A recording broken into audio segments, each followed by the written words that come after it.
अब हम जो चर्चा करेंगे वो है नए तनाव और पुनः दोस्ती और फिर पुनः तनाव जैसी स्थिति। जून 1989 में चीन में लोकतंत्र के लिए जन आंदोलन को सैनिक कार्रवाई द्वारा कुचल डाला गया और अमेरिका ने इस दमन के विरोध में चीन को शस्त्र शास्त्र की आपूर्ति पर प्रतिबंध लगा दिया। अमेरिकी कांग्रेस ने चीन के विरुद्ध कुछ अन्य आर्थिक प्रतिबंध भी लगाए, जिनमें अमेरिका से चीन के लिए परमाणु सामग्री के निर्यात पर प्रतिबंध भी था।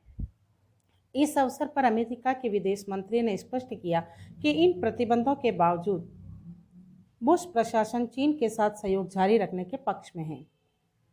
चीन अमेरिका से इस कारण सबसे अधिक नाराज था कि उसने चीन के विद्रोही बुद्धिवादी वैज्ञानिक फांग लीजी और उनकी पत्नी को बीजिंग स्थित अमेरिकी दूतावास में शरण दी। तथापि चीन अमेरिका की मित्रता से हाथ धोने को तैयार न था और न ही अमेरिका चीन को शत्रु बनाना चाहता था। तो 1972 में चीन अमेरिका संबंधों में सुधार का सूत्रपात करने वाले राष्ट्रपति रिचर्ड निक्सन और उनके विदेश मंत्री हेनरी किसिंजर चीन यात्रा पर गए, बारी बारी से चीन यात्रा पर गए और यह चीन अमेरिका संबंधों में तनाव के शिथिलीकरण की शुरुआत थी।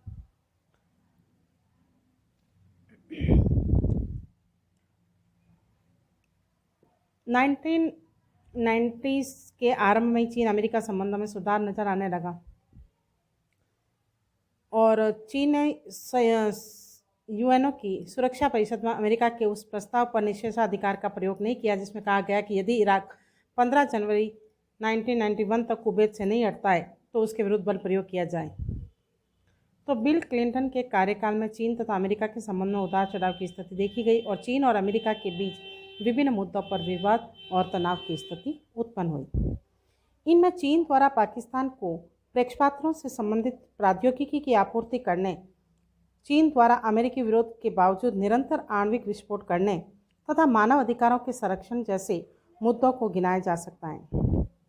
अमेरिका ने चीन पर दबाव डालने के उद्देश्य से अपने MTCR के अंतर्गत चीन पर प्रतिबंध आरोपित कर दिए, लेकिन चीन ने अमेरिका की इस नीति की सफलता के साथ प्रतिकार किया। अंततोगत्वा अमेरिका ने इन प्रतिबंधों को हटा दिया। अब बात आती है कि 1991 में जब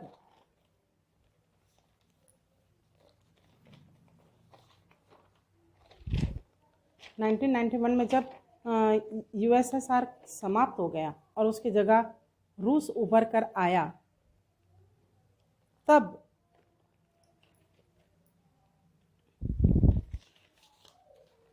राष्ट्रपति उस समय रूस का जो शासन था वो पुतिन के हाथों में आ गया। अब पुतिन के हाथों में सत्ता आने से उदारवादी लोकतंत्र की स्थापना होने लगी। 1991, 92, 93 में तो चाइना बहुत कमज़ोर था, आर्थिक दृष्टि से बहुत ज़्यादा कमज़ोर था और अमेरिका ने WTO में मेंबर भी बना लिया। तो चीन को अमेरिका ने इतना महत्व दिया। बाद में चीन ने अपने आप को सुपर पावर बना लिया और सारी दुनिया चीन के बने प्रोडक्ट को खरीदने लगी। और एक चीज़ जो ग्लोबलाइजेशन को नियंत्रित किया है वो है 1980 से 2007 तक का फेज। उसमें एक ऐसी आंधी चली कि दुनिया के लोग चीन के प्रोडक्ट को ज़बरदस्त उत्पादन को कम कीमत में मिलने लगे तो लोगों ने खरीदना शुरू कर लिया और अमेरिका ने लोगों को बुला बुला कर खरीदवाए। और दुनिया की कोई शक्ति, कोई देश ऐसा नहीं था जो इस चाइना का इस तरीके से इस मैन्युफैक्चरिंग में मुकाबला कर सके।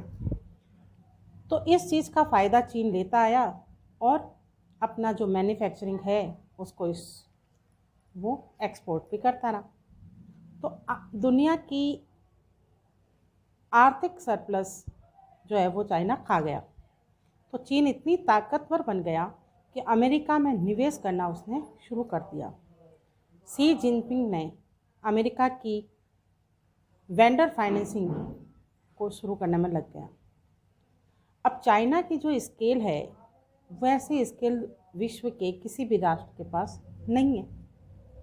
अब चाइना ये है कि अमेरिका से आगे निकलना चाहता है और आने वाले समय में एक ऐसा प्रोपेगेंडा स्थापित करना चाहता है जो सुप्रीम पावर बन जाता है।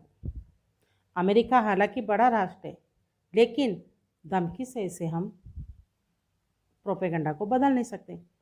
और डॉलर ड्रॉन की जो पॉलिसी है वो ये है कि दूसरे राष्ट्रों को प्रतिबंधित करना। चाइना ट्रेड वॉर जब ऐसा माहौल ऐसा हुआ, व्यापारिक माहौल ऐसा हुआ, तो उस समय चाइना संभल गया, घबराया नहीं बल्कि संभल गया।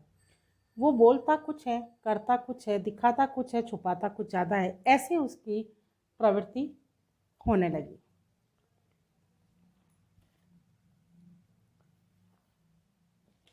तो अब क्या हुआ कि ऐसे हालात में अक्टूबर नवंबर 2019 में पहली बार चीन में डॉक्टरों को शक हुआ कि कुछ न कुछ तो गड़बड़ है। तो उन्होंने लिखा इस वायरस के विरुद्ध, तो वहाँ की सरकार ने उन डॉक्टरों को गिरफ्तार कर लिया और उन्होंने कहा आप तो एंटी नेशनल है। लोगों को बचाने के लिए जो लिखा गया कोरोना वायरस के चक्कर में, तो वो खुद ही गिरफ्तार हो गए और जनवरी में ये फैलता गया, दुनिया को पता ही नहीं चला और सेमिनार होते गए, लोग मिलते रहे और उनको पता ही नहीं चला। पता तब चला जब न्यूयॉर्क में, वुहान में लोगों की मौत होने लगी। अमेरिका इस तरह से लाचार हो गया, अब उसका गुस्सा और ज़्यादा बढ़ने लगा। अमेरिका ने चीन को आरोपित किया कि ये वायरस जो है वो उसके द्वारा फैलाया गया है और चीन ने आरोप लगाया ये वायरस अमेरिका द्वारा फैलाया हुआ है। अमेरिका में ट्रंप ने इस मुद्दे को बहुत गहराई से उभारा, क्योंकि वो चाहता था कि चुनाव में जीतने के लिए ये प्रोपेगेंडा बहुत ही महत्वपूर्ण है। तो दूसरी बात, चीन को दबाव में भी लाया जा सकता है। अमेरिका धमकाता रहेगा, चीन भी रहेगा, क्योंकि चीन जो है वो उसके अमेरिका के द्वीप समूह में आधिपत्य जमा लिया और ऐसे ऐसे सैटेलाइट लगा लिए कि उसको जो अमेरिका की जो है टेक्नोलॉजी, उसी को भी वो हैंग करने लगा। अमेरिका भारत व अन्य देशों के साथ मिलकर हजारों तरीकों से उसे दबाने की कोशिश करता रह रहा है कि हो सकता है कि चाइना क्रैक हो जाए, लेकिन ऐसा संभव नहीं है। इस तरह के अमेरिका और आज जो हम देखते हैं कि अमेरिका और चाइना के बीच में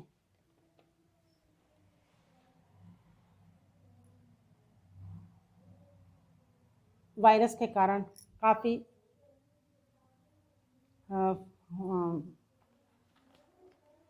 मतभेद उत्पन्न हुए हैं और ऐसा लग रहा है कि चाइना और अमेरिका के बीच में जो वैमनस्य है वो तीसरा वर्ल्ड वार न शुरू कर दें। हर देश जानता है कि अमेरिकी जंगी जहाज चीन के टापुओं के पास से निकलने का साहस जो करता है तो वो उसको खदेड़ता रहता है। अब चीन के विरुद्ध राष्ट्रपति डोनाल्ड ट्रंप ने प्रतिबंध लगाने का निर्णय लेते हैं। उसको संपत्ति जब्त करने की, यात्रा प्रतिबंध, नागरिकों का वीज़ा रोकने का, वित्तीय संस्थाओं पर कर्ज पर रोक देने का, शेयर बाजार पर रोक लगने का। तो डोनाल्ड ट्रंप को यह अधिकार मिल जाता है कि चीन के इस कोरोना घातक में, जो आर्थिक रूप से घातक भी हुआ है, सभी देश चीन के इस सोशल डिस्टेंस यानी कि चीन से एक दूरी बनाए रखने का भारी भरकम निर्णय लिया है। इस आपदा में एक मुख्य बात यह है कि ऐसा अवसर भी है जो दुनिया के तमाम देश चीन से निकलने की सोच मजबूत होती जा रही है। दुनिया के तमाम देशों में चीन से निकलने की सोच मजबूत होती जा रही है। आज हजारों इंटरनेशनल कंपनियां भारत की ओर रुख कर रही है। चीन का